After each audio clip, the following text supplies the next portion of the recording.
Journalism Mechanics Mini Lesson by Juanita Tobón, Valentina Vélez, and Andrea Ochoa. Concise writing. Vigorous writing is concise. The goal of concise writing is to use the most effective words. Concise writing does not always have the fewest words, but it's always the strongest ones. Okay, so rule number 1, eliminate common wordy expressions. So, wordy, dedication and discipline are necessary in order to write the amounts required to increase body and mind performance. So, in this case, the wordy expressions is in order to, and we can replace it just with the word to make it more concise and get rid of the words that we do not need. So the concise version would be, dedication and discipline are necessary to write the amounts required to increase body and mind performance. Okay, so here the phrases in red are some wordy expressions that are commonly used, and the ones in green are the ones you can use to replace them and be more concise. Rule number 2, combine sentences. This is when you get to take two sentences that talk about something that are related or about the same topic and combine them so that you can make them more concise. For example, NHS members are also required to keep their GPA over 85%.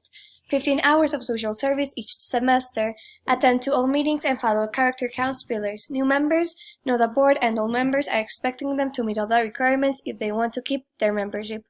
As both of these sentences talk about the requirements to keep this membership, you can combine them to make a concise sentence which will turn out, new members are expected to keep their GPA over 85%.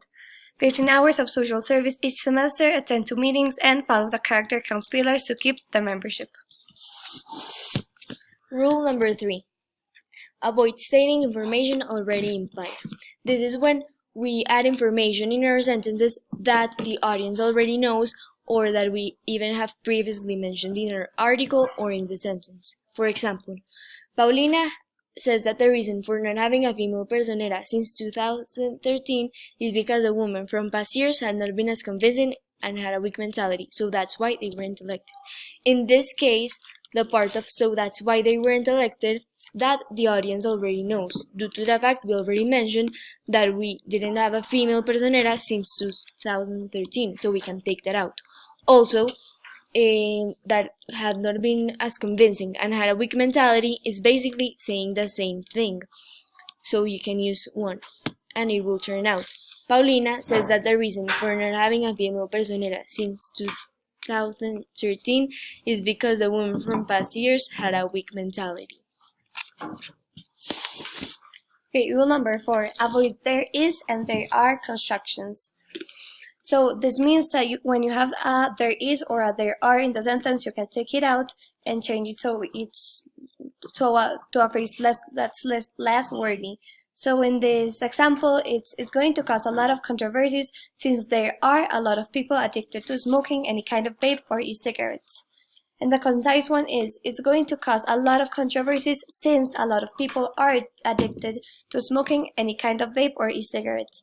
In this case, we change since there are a lot of people to since a lot of people are. In this case, you're taking away like one of two words and it's making like the sentence more concise and easy to understand. And another example is, it's no secret that at TCS there are not many students from different backgrounds.